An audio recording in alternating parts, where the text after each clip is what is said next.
Avec BFM Business, ajoutez une étoile à votre week-end. Goût de luxe Paris, Karine Vergnol et Emmanuel Rubin. Goût de luxe vous en met plein la vue cette semaine avec les plus grands spécialistes de la couleur. Nous sommes en compagnie de Patrice Doramel, bonjour. Bonjour. Directeur artistique de la marque de peinture Ressources, en compagnie de Christophe Nicolas Bio, bonjour. Bonjour. Coiffeur et créateur du bar des coloristes, en compagnie d'Anne Sebaoun, bonjour. Bonjour. Directrice du développement des tapis Tout le monde Bouchard. Alors je disais du sol au plafond, des cheveux aux orteils. On reviendra sur cette question-là des cheveux dans un instant, des orteils aussi d'ailleurs, pourquoi pas. En ce qui concerne la maison, du sol au plafond, la marque de peinture Ressources, qui fait petit à petit beaucoup parler d'elle, et pourtant ça vient d'une histoire ancienne, hein, créée en 1946, enfin elle vient d'une société provençale du blanc fixe ocre couleur, créée en 1946 dans les ocres du Roussillon, Oui. bien entendu. C'est de là qu'est née la marque Ressources. C'est de là qu'est né un groupe de peinture devenu industriel qui s'appelle Blancolor, qui au départ a exploité des ocres parce qu'il faut savoir qu'il n'y avait aucun autre moyen de colorer la peinture, et les ocres ce sont des terres colorantes.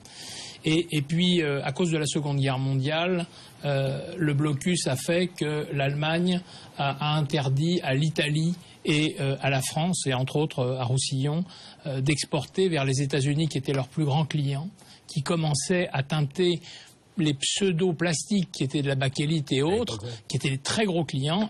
Et les Américains n'étant plus, ils ont synthétisé les ocres, et après ça s'est mis dans des petits sacs comme pour la lavande pour les touristes. Mais ça reste l'histoire de cette société qui est très enracinée dans la couleur. Et en tout cas, un des derniers fabricants français de peinture indépendants, un marchand de couleurs depuis les années 90. Vous avez plus de 900 teintes. Oui, à Ressources. Oui, Ressources, tout à fait. ouais. Bah oui, on m'a toujours dit au début, oui, mais c'est beaucoup trop. Regarde, les concurrents n'ont pas ça. Oui, mais on s'en fiche, nous, les concurrents, c'est leur problème. Nous, ce qu'on voulait, c'était servir les gens et être une ressource. C'est pour ça que j'ai donné le nom de Ressources à la société, pour que vous puissiez faire une maison en Corse, faire une maison ailleurs, sous d'autres lumières et d'autres latitudes, parce que la couleur, c'est vraiment une question de lumière. Et en même temps, permettre aux gens de choisir en faisant tout le concept fondé sur de la peinture appliquée en grands panneaux, en échantillons A4, etc., en réel, et non pas des photos. Bon, les ambiances, c'est très bien, mais il y a un moment où il faut voir. C'est comme goûter un vin. On peut vous montrer des bouteilles tant que vous voulez, mais à un moment, il faut voir. C'est ça qui est hyper compliqué, c'est qu'en réel, ça donne jamais la même chose que quand on voit notre pot de peinture, quoi. Et c'est pour ça qu'on a des échantillons. Alors justement, pour bien comprendre, alors d'abord, vous êtes modeste, mais Ressources, pour beaucoup, c'est un peu la Rolls-Royce de la peinture. C'est ce que beaucoup de gens disent, et je pense que c'est assez avéré. Mais pour bien comprendre l'esprit de ce que vous venez de raconter, on va raconter peut-être un passage en boutique. Lorsqu'on arrive parce qu'on veut peindre chez soi, je sais pas, un pan de mur, toute la maison, ou juste, je sais pas, un lambris, je ne sais quoi, il y a véritablement effectivement cet instant où on est en contact avec la couleur, avec ses manières de pantonner, ses formats différents, avec tout un travail de conseil. Chacun, votre personnel connaît parfaitement bien et son métier, et la couleur, et les 900 teintes, et puis aussi vous pose des questions à la manière d'une petite psychanalyse. Vous dites, il commence à vous dire, bah alors c'est pour quel espace, c'est pour quel intérieur. C'est important cette notion, comme vous le dites, d'abord de visualiser cette peinture, et puis ensuite de conseil. Ça se passe comment? Je rentre, je veux peindre ma cuisine en vert.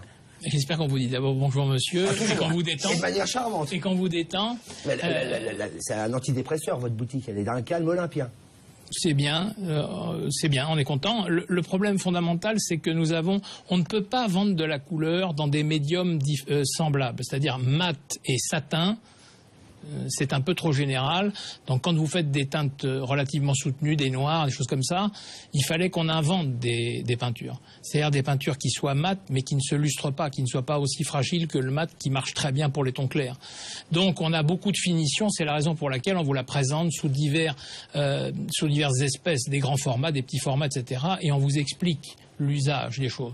Alors les gens qui disent est-ce que cette peinture est lessivable, il y a un truc qui m'a... Parce qu'en fait on lessive pas, c'est à la campagne qu'on lessive les murs dans les fermes, mais quand en fait c'est des peintures de très bonne qualité, je m'excuse de le dire comme ça, donc en fait on les enlève parce qu'on en a assez. Alors vous rentrez dans le magasin, bonjour monsieur, et on va vous poser quelques questions, on va surtout pas vous laisser déambuler devant tous les panneaux. On n'en finit pas, hein. C'est très agréable mais on se perd à la fin, c'est un puits sans fond. L'idée c'est de ne pas vous blaster les yeux et que vous puissiez, qu'on puisse connaître votre réalité intérieure, parce qu'on va parler de votre intérieur, mais parler de l'intérieur, c'est parler un peu de vous-même.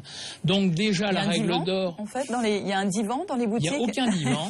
Il n'y a aucun divan. C'est vrai qu'ils vous disent, attention, cette couleur risque de vous accompagner à un moment. Voilà. Est-ce que vous êtes sûr que... Voilà. Et donc là, tu commences à te révéler un peu. Parce que les gens, en fait, ils sont un peu pris par le décor plaqué. On regarde une revue et on va faire ça chez nous.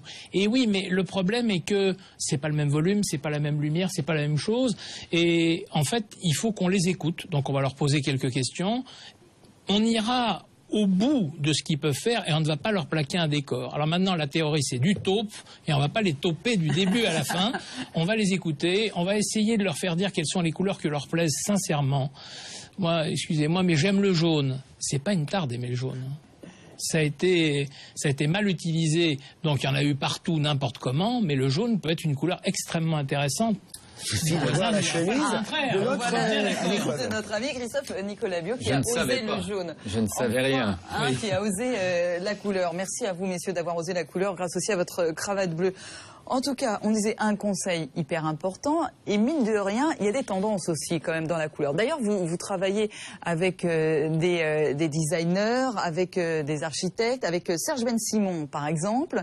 Vous aviez fait, c'était en début d'année, hein, je crois, tout un... C'était l'année dernière. Ça, c'était l'année dernière. Les élastiques à 1 an, vous savez, c'est un peu comme la mode. Exactement, sur les collections. L'architecte d'intérieur Robert Gervais, ça c'est la collection Confluence aussi.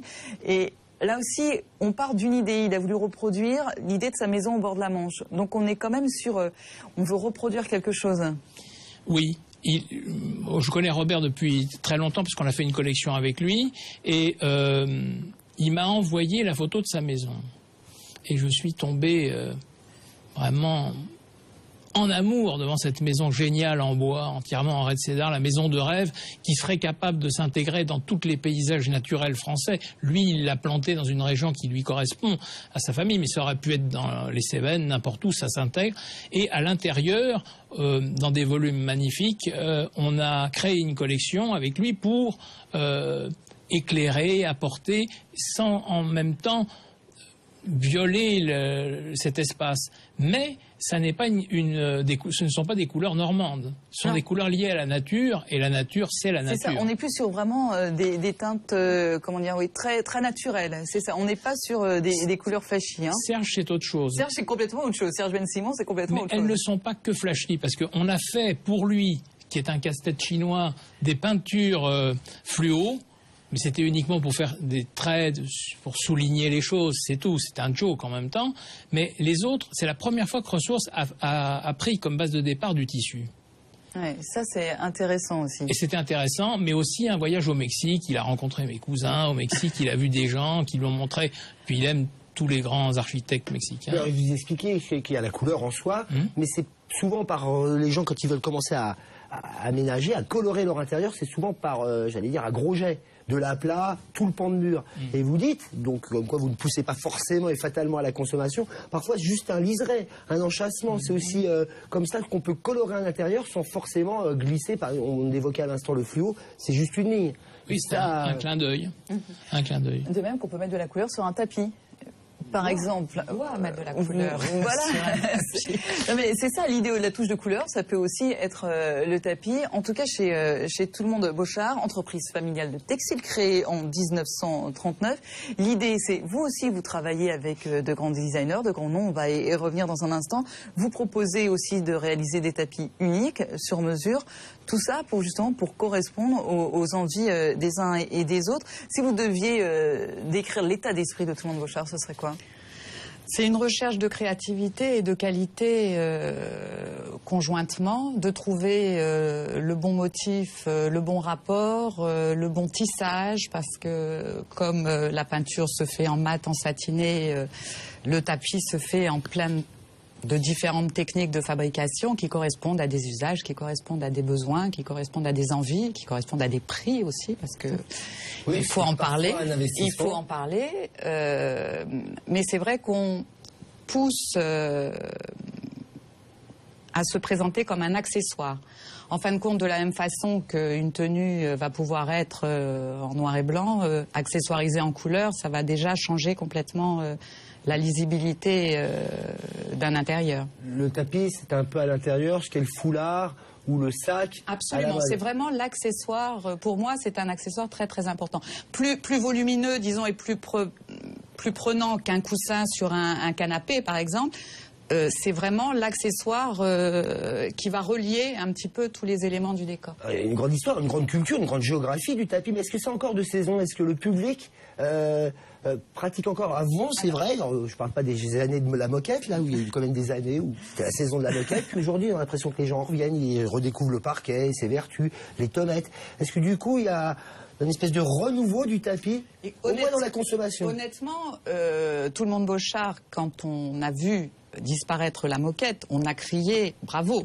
Vous êtes pas les seuls. Quelque part, parce que quand on a de la moquette, on met pas vraiment de tapis dessus, tandis que quand on a un plancher, quand on le vit tous les jours, ou des tomates, ou du sol dur céramique, on le vit tous les jours, c'est quand même assez froid, c'est quand même assez résonnant, c'est quand même hygrométriquement, quelque part, il se passe quelque chose. Donc c'est vrai que le tapis est quand même un complément très très naturel de ce genre d'espace. Alors on verra tout à l'heure si on peut assortir sa peinture avec son tapis ou pas. C'est peut-être pas. C'est Il faut faire, peut-être justement. conseillé. En tout cas, on fait une petite pause sur BFM d'Angoulux. On va aussi s'intéresser à la peinture sur peau.